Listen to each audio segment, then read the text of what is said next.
6 in the morning, and I had this strangest thing happen. When I get tired, I start to do random things. This morning I was watching YouTube.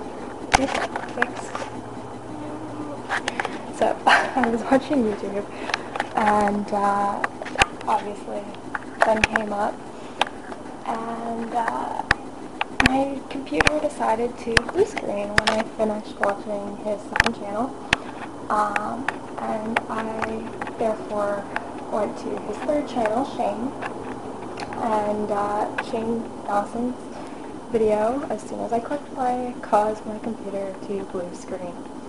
And it's not the blue screen of death, just a simple memory glitch or something. But I thought it was kind of funny. So I uploaded the full story onto Facebook. I was talking with a friend at the time. So I'll include a link to my note on Facebook about it, and hopefully it sheds some light. I found it really funny, and I wanted to share that. So good morning, everybody, and thanks.